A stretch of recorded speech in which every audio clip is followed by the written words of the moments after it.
what's everyone? Blah, blah, blah, blah. What's up, everyone? Welcome to the Normal American Show. Host Rob Noerr. First after Christmas show. I hope you all had a fantastic Christmas. I know I did. I'm incredibly blessed.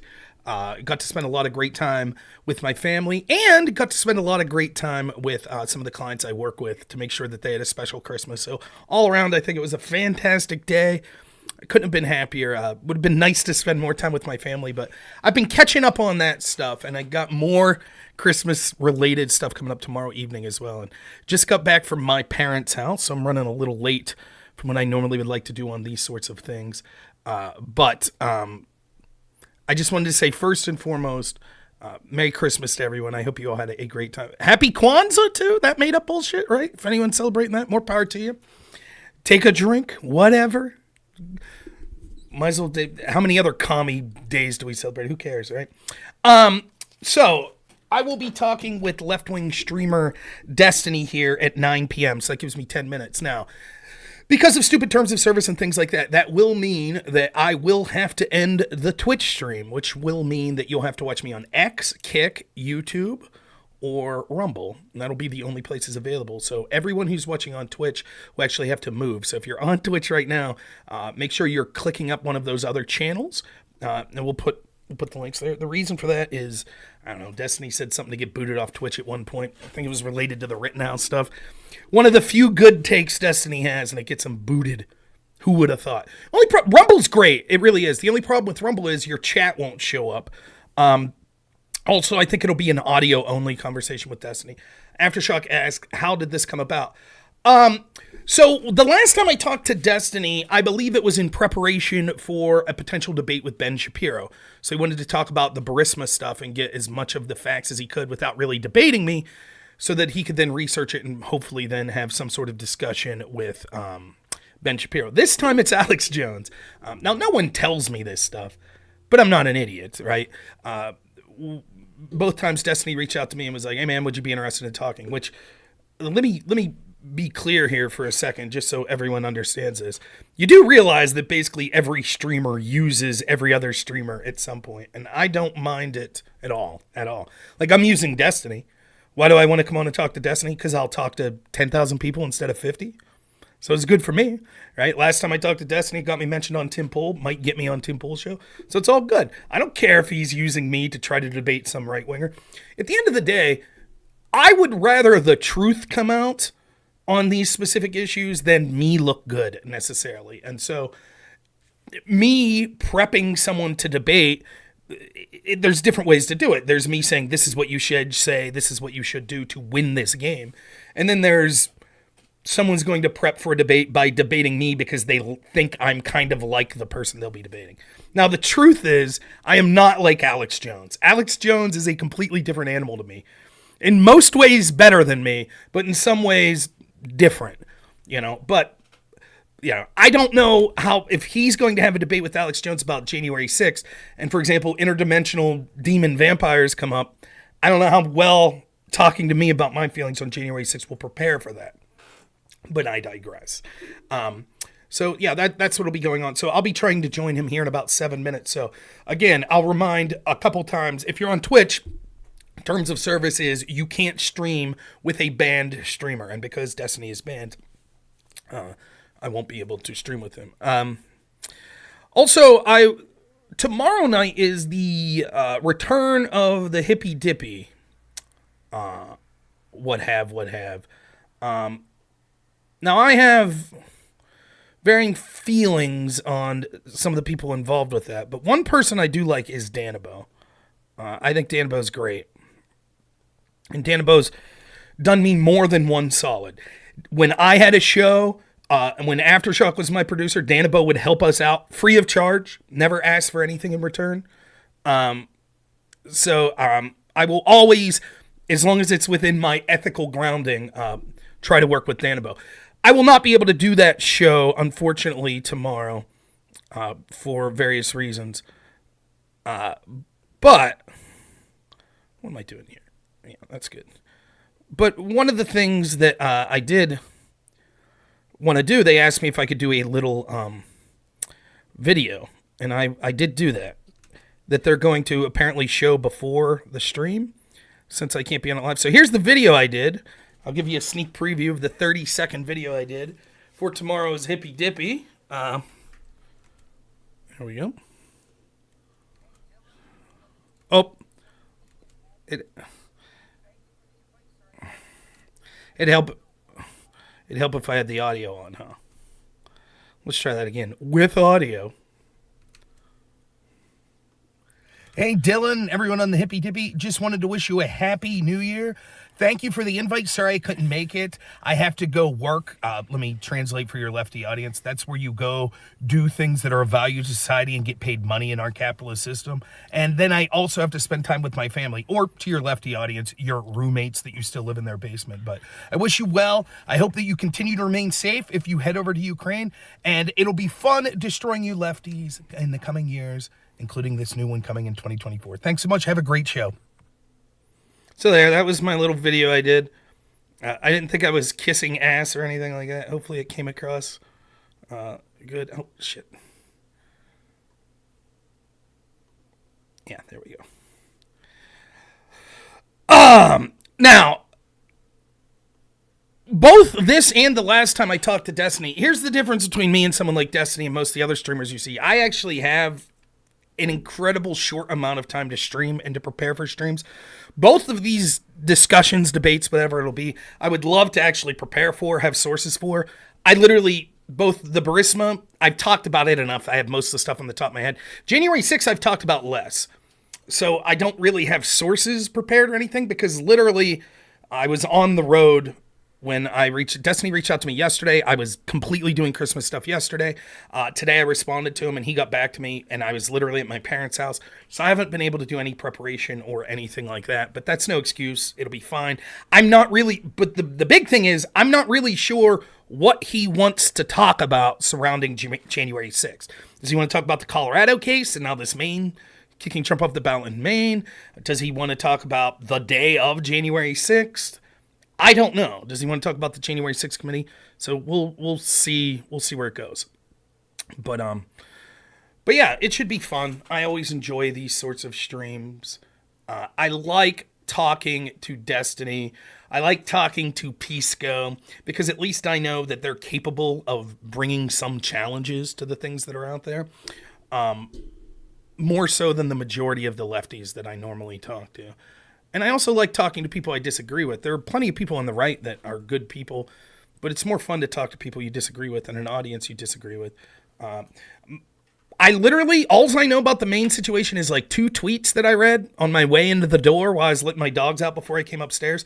I just read it, and it looks like it was just like the Secretary General or something that unilaterally booted Trump off the ballot, and now it will go to the courts in Maine. But it was one Democrat that basically made this decision. Yeah, so I'd give him some advice on debating Alex Jones, too. That's fun. So if it gets contentious, it gets contentious. I'm not too worried about it. Last warning here to the people on Twitch. Can I, Ranger and Rogue, thank you so much for the sub. Aftershock, can I ask you a favor, my friend? Can you go to Twitch as well? I see that you're on YouTube. I'm going to end this Twitch stream because I can't be on there because of terms of service. I can't debate Destiny on Twitch since he's banned on Twitch. So if you could go to Twitch and YouTube, and when I end the Twitch stream, can you just type on YouTube, yeah, it ended? Because I want to make sure I don't accidentally let the stream go and then end up, because trust me, Twitch would take any chance to get me banned. Last chance, if you're on Twitch, you're going to have to move to a different platform. You could go to X, you can go to Rumble, you can go to Kick, or you can go to YouTube. So there's the links for almost everything there. So you could pick one of those if you're on Twitch and head on over. So, all right. We're going to end this Twitch stream. Thank you so much. Twitch, if you don't have one of those platforms or if you have something else to do tonight, totally understand. Next, you'll see me probably like Monday or Sunday night. What's Sunday's New Year's? Probably Monday. So, all right. Thanks so much, Twitch audience. Love you all. We'll see you soon. Head over to one of those other places. Okay. Hopefully that ended my Twitch stream. So, Aftershock or anyone that was watching on multiple platforms, can you go ahead and give me the verification that it ended? And then I'll join the call. Twitch stream ended. Okay. So we'll try to join the call here with Destiny. I just don't want to run afoul of the... All right, here we go. Uh-oh. Who joined? It's me. Oh, hi. How are you? Pretty good. Okay, I'm just curious. So my assertion is essentially that January 6th was a full-on insurrection attempt by Donald J. Trump that ended up failing for a variety of reasons. That's like my broad claim. Do you agree or disagree with that broad claim? Totally disagree. Could not disagree more. We could start with this. Had there not been a riot on January 6th, let's say that it was for some reason a storm came and no one showed up, or they showed up but no one marched to the Capitol and they all went home, would you still say it's an insurrection? Attempted, yeah. So it didn't matter if the people showed up January 6th or not. The mere fact that Trump was, suggesting through Mike Pence to, challenge the electors and things like that, that on its own right is an insurrection. Yeah. Well, unless insurrection is defined, maybe it would just be a coup. I don't know if insurrection is defined as violence or something. I don't know. But then I would just call it a coup, I guess, whatever name you would call it. Okay. But an attempt to subvert the legal transfer of power, yeah, or the peaceful transfer of power. Okay, so for the sake of right now, we won't focus on the term insurrection. Would it suffice to say, regardless if you call it a coup, insurrection, you think that would be reason enough to hold him legally accountable in some way to not leave him run again? Would that be a fair statement? Maybe. I don't have as strong an opinion on that. I'll probably leave that to the Supreme Court. I'm not as interested in that. I'm more interested in just I'm not on the 14th Amendment stuff right now. So just, you would say in general, if you're giving a message to voters, and it looks like the election's likely to be between Biden and Trump, you would let it be known that you think that the actions Trump took, even if it doesn't meet a legal threshold to keep him off a ballot, you would say to those voters, this was an attempted coup, insurrection, or whichever one of those words you would want to use. Absolutely, yeah. Okay, so I guess to start with, then to meet that threshold, you're well aware that people have challenged electors in the past. Do you think any of those other attempts to challenge electors in the past rose to the level of a coup or insurrection or whatever word you want to use? Not that I'm aware of, no. Okay, so what is it? So challenging electors is legitimate in your eyes. What was it specifically about what Trump did that took it over that threshold of the numerous times in the past when others have challenged electors? I think it was Donald Trump trying to use this Eastman legal theory that Pence could unilaterally toss certain types of electors in certain states to throw the election to the House or whatever is something unique that I've never heard of any other president doing in the history of the United States. Well, just now, let me be totally honest with you, just so you and your audience understands this. I do this as a hobby, so I don't have necessarily time to get deep dives into every single topic. I like to focus more on the FBI investigations into various groups, Trump group, Hillary group. So I will concede from the outset that I'm not the most well-read in a lot of this stuff. So in particular, exactly what this Eastman theory is, I'm unaware. However, as someone who's admitting my lack of in-depth knowledge of that, one of the things you said there would seem to challenge the idea that this was a coup or an insurrection, which was that there was a potential legal theory. And even if you disagree with that legal theory or think it would be ruled unconstitutional or abusive, how can we say someone engaged in a coup for attempting, at least on paper, what they're saying is a legal theory? I think that we can conceive of certain legal ways that we would still say that this is a coup. Just because even if there was a legal theory to support it, I don't think that by definition means that it's not a coup attempt. So can you explain to me, I know you're not a lawyer, I don't know how well read you are onto what this Eastman theory is, but can you explain it to me in a nutshell? Obviously, I'm not asking you to cite any cases or anything like that necessarily, but in a nutshell, what was his theory that he was trying to do with Eastman?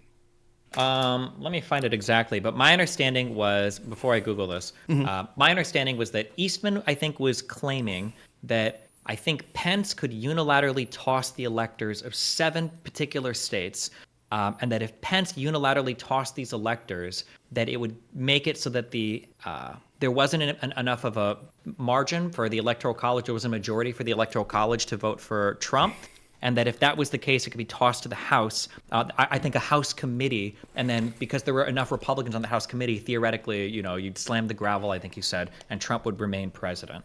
Yeah, I could be wrong. This is from my way back in my debate years in college. I do think that it goes to the states. It goes to the House, and I believe the tie-breaking vote would be the Speaker of the House, if I'm not mistaken. It is how it works. So I think each House would. I could be wrong about this, but my understanding is that it goes to each state's House, and then they vote, and then that's like one vote for each state. And so if Trump would have got 26 states, which I believe he would have, correct? Then that would give him the presidency. Basically, because there were 26 Republican House delegates, and I think there were 24 Democrat ones, so they wouldn't even need the tiebreaker. Okay. You're right, exactly. Because we had this crazy debate argument back in policy debate that somehow it would get kicked to the House, and then it would be 25-25, and then I think it was Speaker Hastert at the time would cast it. It was a stupid game of debate in college, but I remember this, right? So the point I would make then is I don't understand, like, you would not dispute that the Constitution declares that it goes back to the problem's not that it would go back to the states. You say that's constitutional. That would be fine, correct? Yep. It's just the problem that he wanted Mike Pence to unilaterally do it. That's what you have the problem with? Yeah, they had 7 states picked out where they were going to claim that they were like dual slates of electors that were sent to the Senate, and that he could use this to just toss these completely. And then that would be, because there wouldn't be a majority in the EC, they could toss it back to the House, and then the House would basically declare Trump the winner of the presidency. Okay, so then I guess my issue then with your stance on, I actually don't have a big issue in this sense. If you're not suggesting some sort of legal remedy, like kicking him off the ballot, to me, it's not very important whether or not you or anyone else wants to say, technically, I think this was a coup, or technically, I think it was an insurrection. The problem I have is when it crosses into a legal threshold that would say, well, because of Section 3 of the 14th Amendment, then he's not allowed on a ballot. If you're not really advocating for that, then I guess my primary argument would be like, shit, I don't care. If you want to call that a coup, that's fine. I would say I wouldn't call it a definition of a coup or an insurrection or any other term similar, because using attempted legal theories, even if I find those theories egregious, wouldn't rise to the level of what I would normally consider a coup, which would be obvious illegal actions designed to entrench yourself in power or to remove the sitting legitimate case from power. And I don't Do you really think that the legality part is important for it to be a coup? Yes. Absolutely. Okay, here's a question then. Sure. Let's say Joe Biden, let's say that Joe Biden issues an executive order, and Joe Biden says, I declare by executive order that I shall remain president for the remainder of my life, and then when I die, that presidency is going to pass to my son. And let's say that this gets challenged in, I don't know, I guess obviously Congress or somebody would challenge this, it would go to the Supreme Court. Let's say that as it goes to the Supreme Court, let's say Joe Biden says, actually, I'm going to nominate 80 people that I think are going to rule in my favor. I'm going to nominate 80 judges to the Supreme Court. And let's say that the majority Senate is like, yeah, fuck it, let's do it. And then they approve those 80 new Supreme Court justices, and then the Supreme Court defends Joe Biden's executive action. It's like, not only, yeah, do we defend this? We think the president can act, they let's say they rule very widely. The president can say whatever he wants via executive order. At that point, would you say that that's a coup? Or since every single step of that was legal, would you say, oh no, well, that's not a coup. He followed the process the whole time. No, I would say that's a coup. But Why? I think that, well, 2 reasons. One, I think there's a threshold argument. I think that's clearly so far. Wait. Or I'm sorry, yeah. Real quick. I'm sorry. Actually, finish it. When you say 2 things, I just want to go point by point. So Sure. Make your argument for the threshold argument. Okay, right. So the threshold argument would be that there's clearly a limit where we could say that trying a theory that is a legal theory is one thing, even if we find it egregious or it's something that we wouldn't necessarily agree with. Having a system of things that are so out of bounds, obviously with the intent of the Constitution, that literally relies on one person, in this case the president, declaring himself like president for life, and then passing it through an executive order, and then having, which would be blatantly unconstitutional, but a bunch of judges and things like that going along with it, or Democrats going along with, that crosses a threshold that's different than challenging a legal theory that's been on par with a challenge that's been issued before. So there have been successful slates of alternate electors in the past. And just saying, well, this time having Mike Pence be the one to do it is what I find a coup. I think that is threshold clearly different than what you're suggesting. So you think that if we go by, let's just like ignore all of the particulars.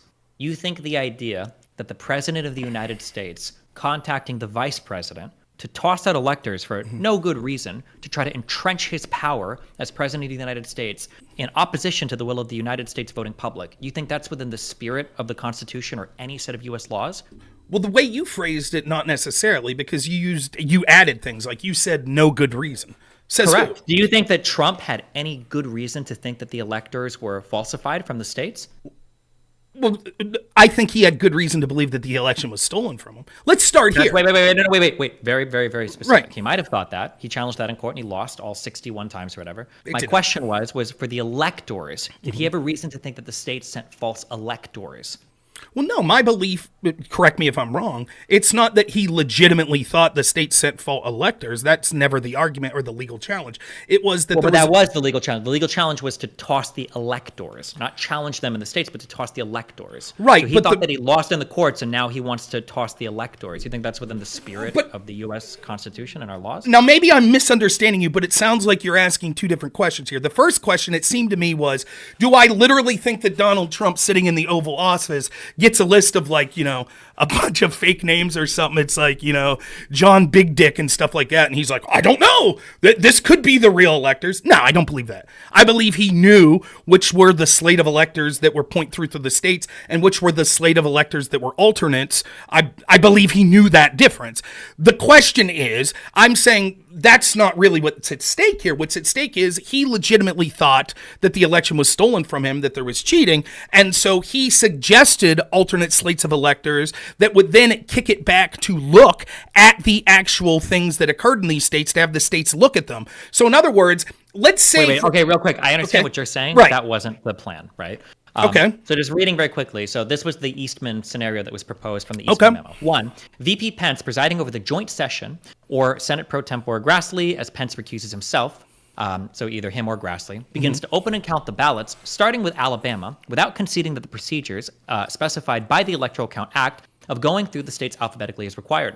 2, when he gets to Arizona, he announces that he has multiple slates of electors, and so is going to defer decision on that until finishing the other states. This would be the first break with the procedures set out in the act. So he's already admitting that they're breaking the ECA. 3, at the end, he announces that because of the ongoing disputes of the 7 states, there are no electors that can be deemed validly appointed in those states.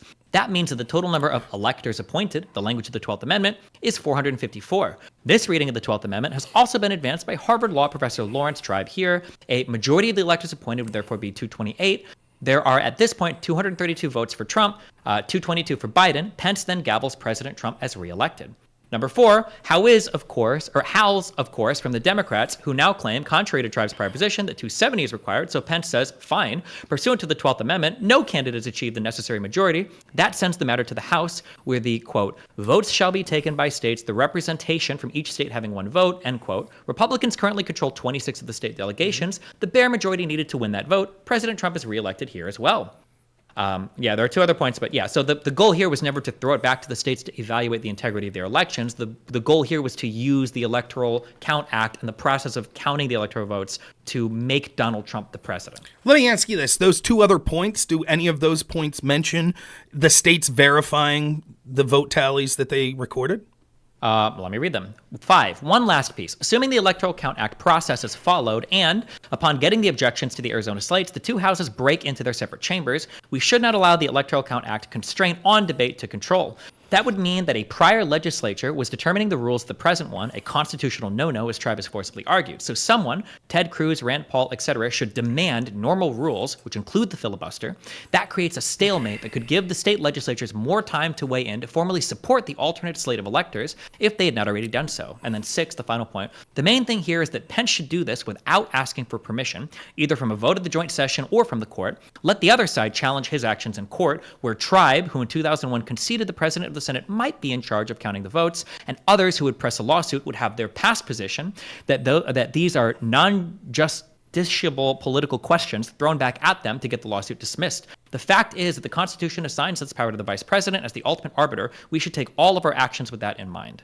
So Okay. no, I don't think any of this has anything to do with actually verifying the votes in the states. Okay, so quickly, so that we'll get to, so there's 2 things I wanted to focus on. The first is, right, what this seems to suggest is these alternate slates of electors, for example, the first state that it mentioned, I believe, was Arizona. These would be states that people in those states were claiming that they thought there were legitimate questions with the election that wasn't resolved. Now, you could disagree with that. You could say, well, the courts looked at it and determined that wasn't the case. That's not what happened. Most of these court decisions said that there was no standing. It didn't say we've looked at the facts of the case and determined that there was no fraud. Now, that's incorrect. I believe about 30 of these cases lost on evidentiary grounds. Okay. So when people say they were lost on standing, what they really mean is they didn't even make it to trial because prima facie, the Giuliani and his associates and his cronies couldn't even provide any evidence to even get it to court. They weren't all lost on standing. 30 of them were lost on evidentiary. Well, for example, let's take Arizona. There were questions of the Arizona audit that went for years after this. We're talking about Pence doing this on January 6th. So the election occurs in November.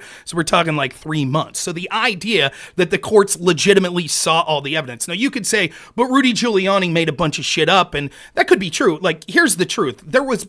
Let's see if you agree with it. This is difficult to do because I understand we both want to take this in different directions. Can I just ask you a couple of real quick rapid fire questions? If it's to do with election fraud, we can do that after if you want. Yeah, but right now, I'm just looking at the attempted coup. Yes. So the question is this. Do you believe Trump legitimately thought that there was fraud? No. You don't? You think he made it up? Okay, well, we disagree on that fact, right? Do you think that I think my belief is that there was easily fraud, but there's fraud in every election. So the question is, did the fraud rise to the level? And clearly the impetus is on the people accusing. I won't disagree with you there, and I will tell you right now, I have not seen smoking gun evidence that there was fraud that would have changed the results of the election. But I also... Wait, real quick, we can get to that. I just want to very quickly focus on, because I believe that this part alone, with literally nothing else mattering, arises to easily the level of a coup. The president thought that there was electoral, fraud or whatever. He has the ability to remedy that by challenging it to the courts. And if the president wants to certify the electoral votes or of the electoral college or whatever, he wants to do that certification of the process. He also, as dumb as I think it is, he has the right to do that as well, which they did. Mm-hmm. But this idea here of Pence unilaterally trying to abuse this process to throw out 7 states because of this alternate elector thing is, I don't know how this just isn't a coup attempt. It just literally is. Okay, so I'll just say real quick, I think that there was a reason for these states to say that things weren't resolved in places like Arizona, Georgia. There's still discussion going on in places like Georgia. But dispense with that for now, and let's go to the last part that you talked about. So your problem seems to be, look, it's all right to question. It's all right to say, was there fraud? Is it all right to bring lawsuits? But the problem that's outrageous here is Mike Pence unilaterally acting. Okay. Because Arizona and all these other states, they went through and they certified their EC and their electoral votes, and then But it seems like even in the memo here, and I assume this Eastman memo is from Trump's team, correct? That you're reading from? I think Eastman, because he was one of his lawyers. And looked for crazy people to support his show. Okay. Now, even he's suggesting what the remedy will end up being. It'll go to the courts. So the idea that this would just unilaterally be like, that they would just say, 26 states are red states, that means Trump's president, end of game. That's clearly not what have happened. What they were trying to do was they felt that they weren't given a fair opportunity to present all of this evidence in courts. You might say that's bullshit, but that was what they felt. And so they said, that's fine. Wait. I agree that you can have that feeling that you didn't get a fair day in court, you lost. That's fine. Mm-hmm. That's perfectly valid. You can have that. You can even say that. I feel like the courts fucked us. That's fine. Mm-hmm. But it's a step too far now when you're telling the vice president, well, listen, since I think we got fucked in court, let's throw out the election results and buy more time. How is that not a coup? Right, but what even their team said, the way you made it seem was like, well, that'll be it then. Then there's no remedy and Trump's president. We're not talking about, he could coup and extend his leadership by 6 months and it would still be a successful coup, right? Whether this would have lasted or survived the courts or whatever, who knows, whatever else, isn't really relevant. What happens later is not relevant at all. What the point was that he was trying to circumvent the EC process by having Pence unilaterally toss slates of electors and then use a thing that I think even he himself says, Eastman even says in here that it's probably not constitutional. But I mean, we see presidents do things all the time unilaterally that they don't know if they're constitutional or blatantly are saying aren't constitutional, right? Sure. And we I'm don't trying to avoid real quick the whataboutism. I'm not doing what about it. I'm just saying these are the processes that occur a lot, and it's not just presidents. We've seen this with political parties. So the point I'm trying to make is, can you give me an example in the last 20 or 30 years of a president trying to, for instance, if all presidents did this all the time, why didn't Gore just toss the votes for Bush or whatever after the huge election scandal or the big fighting over? What you misunderstand, I'm not saying it's just over elections. For example, Biden all but admitted he knew that his student loan decree, giving people student loan money back, wouldn't pass the courts. He knew it, but he did it anyways. Yeah, but that's not a coup. That's not. We're just talking about. Well, it would be unconstitutional. So the difference is, you would say that's still unconstitutional. It's just because it wasn't directly affecting who won an election, you don't consider it a coup. That's not even. I'm not going to go over every single thing that we might think is violative of the Constitution. That's like a. Okay, yeah, right, fair enough. But what I'm just saying is, it seems the people that are trying to make this argument and say that it's a coup and go even further than you, saying that there needs to be some legal remedy to keep Trump off the ballot or something. Well, no. I think there should be a legal remedy. That's why I support the D.C. case against Trump. I think it should be held for the fraudulently trying to take the vote away from the American public, for sure. But that we can get to that part next. But I'm just saying, right now, can we agree that this is obviously a coup attempt? No, I don't think it's obviously a coup for the reasons that. Let me ask you this question: What if we would find out tomorrow? What if Raffensperger comes out in Georgia and says, actually, Trump did win Georgia? We fucked up. Then what? Is it still a coup? No. You would go back and you would redo that process, but whether he does or doesn't change the fact that Donald Trump is trying to use the vice president to toss out EC votes. Well, I understand that, right? But the tossing out of the votes would cause a sort of Supreme Court to intervene or courts to intervene, which would then have action. Isn't it true? And I'm going to leave you look this up because I'm sort of talking out my ass here. As I've already admitted, I'm not the biggest scholar into these things. Did they not change the law afterwards to ensure that the vice president can't do this? I think they clarified the language essentially, yeah.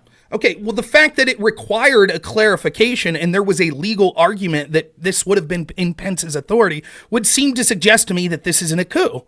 No, it wouldn't. I totally disagree. That's fine, but you literally earlier just said that if you were to load the courts and try to secure power that way, you would consider that to be a coup, even though there is expressly nothing about like having more Supreme Court justices in the Supreme Court, right? I'm not crazy, right? I'm pretty sure we've changed the number of Supreme Court justices over time. So there would be even more precedents for Biden packing the court than there would be for whatever this is, which has never been attempted in all of U.S. history. But that's true, but that wasn't your scenario. It wasn't just adding people to the court. It was basically executive order declaring himself president for life, then packing the court to ensure that happens. That clearly crosses a threshold that is obviously different than even just adding members to the court or trying to use a legal process. I agree with you that would be a clear crossing of the threshold, but every single part of that would be legal. I'm not even sure if you could make a law to make that illegal. Could you? What do you mean? Make a law to make what illegal? The packing of the court and declaring yourself president for life? Yeah.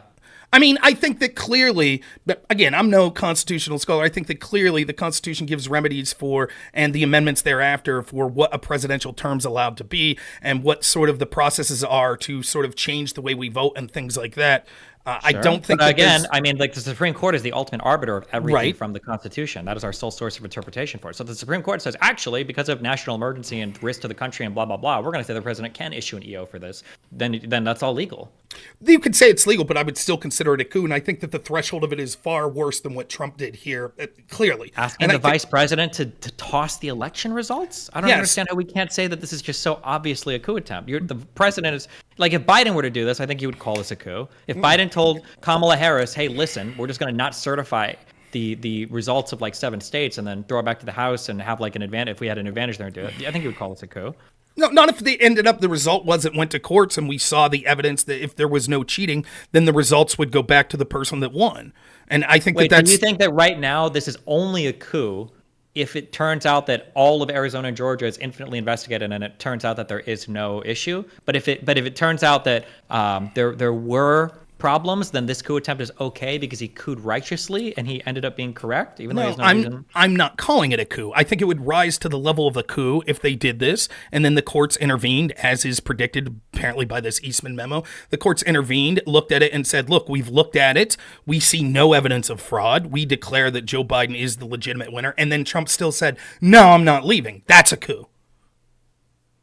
I don't believe, none of the court or Supreme Court challenging anything has to do with the merits of the actual election itself. It's literally just over this electoral college process.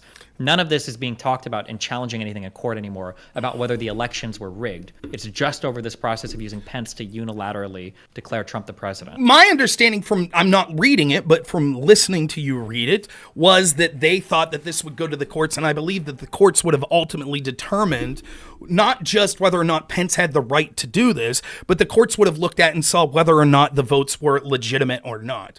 If that wouldn't have occurred, Let's say that you're right and your interpretation. The way that what this is talking about for point 6 here, the main thing here is that Pence should do this without asking for permission, either from a vote of the joint session or from the court. Let the other side challenge his actions in court, where Tribe, who in 2001 conceded the president of the Senate might be in charge of counting the votes, and others who would press a lawsuit would have their past position that these are non-justiciable political questions thrown back at them to get the lawsuit dismissed.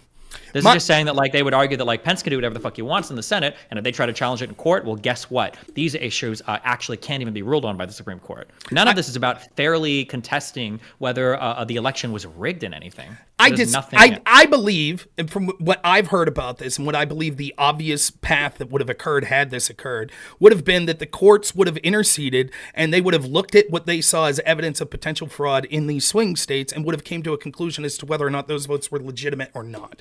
I believe that's how it would have played out. And you can say that, but none of this theory has anything to do with that. Because if that were true, you wouldn't have Vice Pence throwing out electoral college votes. You would just continue your challenges in court. But the challenges in court weren't being heard. They weren't being heard. Again, 30 of them lost on the merits. And if they weren't being heard, why? If you didn't have standing and they weren't being heard, why would delaying the election change that?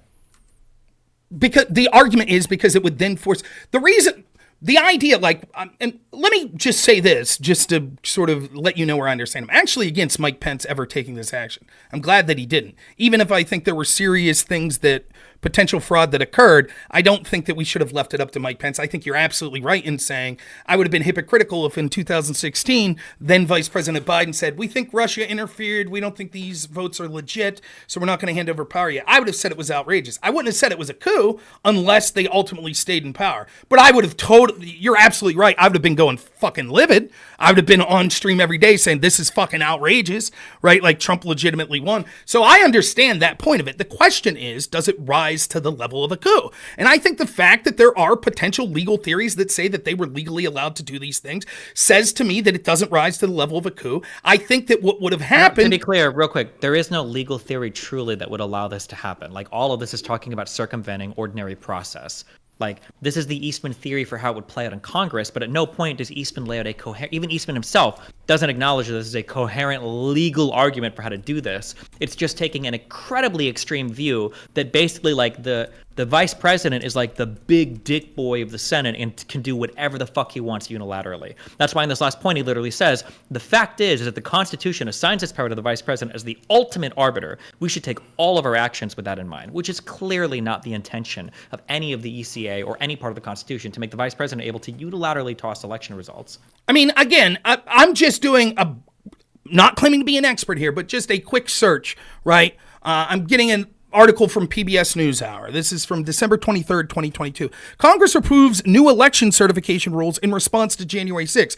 Congress on Friday gave final passage to an election, blah, blah, blah. It was bipartisan. Biden held the provisions, including in the bill, a statement calling it critical bipartisan action that will help ensure the will of the people is preserved. It's the most significant legislative response yet to Trump's aggressive efforts to upend the popular vote, and a step that's been urged by the House Select Committee.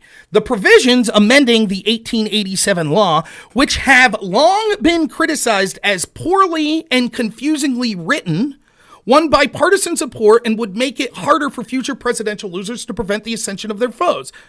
So to me, it doesn't seem like the law is as clear as you're leading on, that it was like, clearly this is something that they had the fact that they're... Hold on, wait. We're so lost in the weeds right now. Hold on. Okay. I agree with you that the wording was vague and weird and dumb, like some of our old laws are. But in terms of, like, spirit of the law, it is incredibly clear and obvious that the vice president should not be allowed to unilaterally toss electors from states for the president. That is so unbelievably clear that the vice president should not be able to do that. I would have to read the 1887 law. We could do that if you want. But again, I think that it is not beyond the pale to say that there is a legitimate legal criticism that this was an action that could potentially take place, right? I said I'd grant you, even if it was an action that could take place, it is clearly in the spirit of our democracy a coup. It would be against the stated procedure of the states voting for a president, electors being sent to the Senate, and then them being certified. It would be clearly against the spirit of the United States Constitution to allow the president to tell the vice president that he didn't like the election results and to throw them out. That would clearly be against, So just to be clear, if a state decided that they were going to unilaterally usurp the will of the state and say, we're going to have an alternate slate of electors, but it never went through the president telling the vice president to accept those, you would say that's not a coup by the members of that particular state that put forth the alternate electors? If they had a legitimate reason for doing so, then I would say that that they had that right afforded to them. But I don't believe that the spirit of any of these processes are just you can toss the electors if you don't like the results of the election. Well, but there ends the rub, right? Legitimate reason, right? That says who? Says the courts. Oh, so then your interpretation. So then you would have to leave the courts decide then whether or not it's legitimate or not. So then presumably you're saying if there were an alternate slate of electors, the process that would likely incur would be that the courts would look at it and see if there was a legitimate reason. How would they determine if there was a legitimate reason? I don't know, analysis of the law? Or what are you talking about, legitimate reason for rigged election or legitimate reason for them to simply toss the votes? Let's say 2020. My understanding right now, by the way, is that I'm pretty sure, I think there are states that don't have faithless elector laws, meaning you could literally send your electors to the House or the Senate, or I don't know, wherever the fuck they go to certify their vote for the president or whatever, where they could just vote in discordance with what their population voted for. I don't know which states have faithless elector laws, but I would say that would be a coup attempt as well. If you just go to Congress, you're I'm just going to vote in total opposition to my population. Fuck it, because we don't have a law for it. I would say that's an attempted coup if you're trying to do something that is clearly circumventing the process, the obvious process of how it's supposed to go.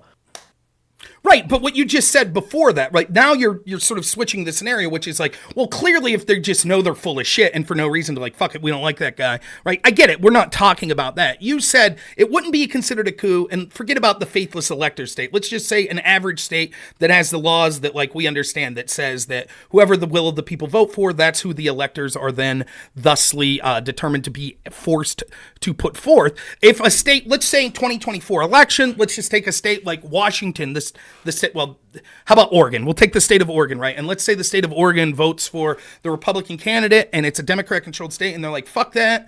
We think that there was all sorts of shenanigans, tampering with voting machines and shit, so we're going to put forth different electors that are Democrat electors. You say, well, to determine whether or not that would be a coup by that state or the officials in that state, it would require to say that whether or not there was legitimate reason for them to change those electors. And no, you said, I would disagree. I would call that a coup or improper or whatever. So that's happened. So then every time there's been I don't think you can transmit different electors just because you're not happy with how the election are. Even if you have proof, the way to remedy that is through the courts. And if you lose in court, then you just have to go along with the process. Because if you don't get the answer you like in court, well then what, Rob? Do we just let people determine well, I think the court is lying and I think I'm right, so I'm going to transmit totally different electors? Is that the system that you want? Not necessarily, but the point is it's been done. Not necessarily. Would you want that? Wait, I'm sorry. Okay, you said that it's been done before. Correct. When? So I'll look it up here, but you are aware that alternate electors have been used before, and you just gave the rationale that each time it would be a coup. Or tampering with the peaceful transfer of power. I don't know if one state doing it would necessarily be a coup, because I don't even know if they would, but maybe an attempted, I'm not sure. But you said that it's happened in the past. Right. Because they thought the election was rigged, or were there issues with the electors, or what? Well, we'll get to that. We could look into the specifics, but that wouldn't matter based on the rationale you just gave. The rationale you just gave was, hey, if there was a problem, the courts would have figured it out. If you didn't get the remedy in court, you still have to put through the electors. You wouldn't want a system where states could just put forth alternate electors. That's what you said. So it doesn't matter what their rationale was. Even if they had the best rationale in the world. No. Hold on. No. There could be good rationale. For instance, if they felt like when the electors had transmitted their stuff, that somebody tampered with what the electors mailed in or something, right? So they're well, hold on, we think that this elector vote was compromised or something had gone wrong here. But the issue with the election itself, that's done and passed. That's not the time where the electors are supposed to be transmitting the results. If you want to challenge the results of the election, you do that through the courts or through your electoral system or whatever. But once you've done that, then you have to transmit the electors as your state voted. So just to be clear, you're saying that right now the only example you've given for where alternate electors would be legitimate and wouldn't be considered a coup would be if literally there's a potential problem like, the Pony Express or the Telegraph. With the actual elections. That would be my understanding. Okay, yes. I don't think that's ever occurred. Okay. Yeah, well, let's look into a time when electors, what's an example of electors not being transmitted or states transmit different electors? All right, so this website's justsecurity.org. I have no idea what that is, but here's justsecurity.org? Yes. Okay, sorry. Edward B. Foley in July 7th, 22. Edward B. Foley, July 7th, 2022. Correct. Okay. And it's going to give me something Google. I'm just trying to find the Yeah. How about in 1876, South Carolina? Oh no, wait. Just give me one example. That's what I'm trying to figure out. Okay. Well, I was just giving you a word. The title of the article is "A Historical Perspective on Alternate Electors: Lessons from Hayes-Teden." Okay, a historical perspective on alternate electors. Correct. Okay, now, I haven't read this yet. Okay. I just literally Googled, and here's 2 examples of alternate electors. I have cool. So you could start at South Carolina if you want to, or I could read it. Doesn't matter. Yeah, I can read it. Okay, I'll try to do this quick. Okay. Okay. I'll just start at the top, okay?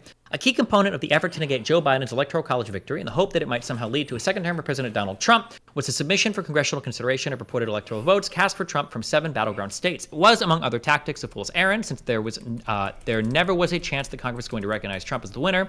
Joe Biden won the popular vote in all these states, as recounts and lawsuits had uniformly confirmed. The actual electors appointed in these states, pursuant to state law, based on the outcome of the state's popular vote, were those pledged to support Biden, and these electors dutifully cast their ballots for Biden and properly proceeded to send their votes to Congress to be counted on January 6, 2021, as required by the Constitution's 12th Amendment. In contrast, the supposed electoral votes cast for Trump had no official status in any of the states because no institution of state government recognized Trump, rather than Biden as having won the popular vote in that state. Mike Pence, as Senate president, would not even let these pro-Trump submissions be open in the joint session of Congress because, without any claim of any backing from any part of the state's government, they could not be acknowledged as even asserting to be official electoral votes entitled to be considered by Congress. Since then, the question has arisen whether anyone should be criminally prosecuted in connection with these submissions of groundless pro-Trump electoral votes. As part of considering this question, it is worth comparing an historical example in which self-proclaimed electoral votes were sent to and considered by Congress. The historical episode sheds light on the answer to how the criminal law should be wielded to address the schemes to overturn the 2020 election. Now, the first example given is South Carolina in 1876. In 1876, South Carolina was one of 3 southern states that quickly became disputed after the popular vote had been cast in November. Florida and Louisiana were the other 2. The Republican candidate Rutherford Hayes needed all 3 of these states for an electoral college victory, whereas Samuel Tilden needed just 1. Tilden's position was strongest in Florida. In fact, an honest count of ballots cast would have shown Tilden the state's winner. His party's state of electors in Florida also met on the congressionally designated day for all electors in every state to cast their electoral college votes. But unlike in South Carolina, as we shall focus on momentarily, Tilden's Florida electors were backed by an official of the state's government, Florida's Attorney General, a Democrat, who purported to certify Tilden the winner of the state. On the same day, however, Republican electors in Florida voted for Hayes, backed by a certification from the state's canvassing board that Hayes had won the state as a consequence of the board's dishonest counting of the ballots. Later, Florida's judiciary and legislature would act to undo the canvassing board certification in favor of Hayes, and additional official documentation of Tilden's popular vote victory in the state would be sent to Congress to supplement the Attorney General's initial declaration of this result. Tilden's status in Louisiana was much weaker than in Florida, although it was superior to his standing in South Carolina and Louisiana. There was a dispute not only over who won the presidential vote there, but also who was the lawful governor of the state. The Grant administration was backing the Republican claimant, who certified that Hayes had won the state's popular vote for president. The Democrat claiming to be governor, by contrast, certified that Tilden won the state. In South Carolina, by contrast, there was no one with any colorable claim of official authority in any position or in a position to certify Tilden the winner. Still, Democrats there were claiming that they had won. Their main argument was that the state lacked a voter registration law, even though the state's constitution required one. Unlike in Florida, Tilden supporters could not reasonably claim that more of the popular votes actually cast in the state were for him rather than Hayes. Nonetheless, Tilden's electors met and voted for him on the congressional designated day for electoral college balloting. They submitted their spurious electoral votes to the Senate president pursuant to the 12th Amendment, as though they, rather than the Hayes electors, were entitled to cast the state's official electoral college votes. And their submission, which was labeled in the joint session of Congress held to receive the votes in the 1876 election as certificate number 2 from the state, certificate number 1 being the one submitted in favor of Hayes, the Tilden electors declared themselves as being electors duly and legally appointed by and for the state of South Carolina, as will hereinafter appear. They acknowledged their submission was not signed by the governor and that the seal of the state as affixed thereto as required by law is not attached. They continued in absence. Its absence is explained by the following statement. They then proceeded to recount the grounds on which they thought themselves, rather than the Hayes electors entitled to be considered the true electors for the state. Okay. So before we go further into this, it sounds like the confusion here had to do with the fact that, like, at least for this state and for the others, there's confusion over like who even has the authority to transmit electors. My understanding is that in the 7 battleground states, I don't think any of these confusions existed, right?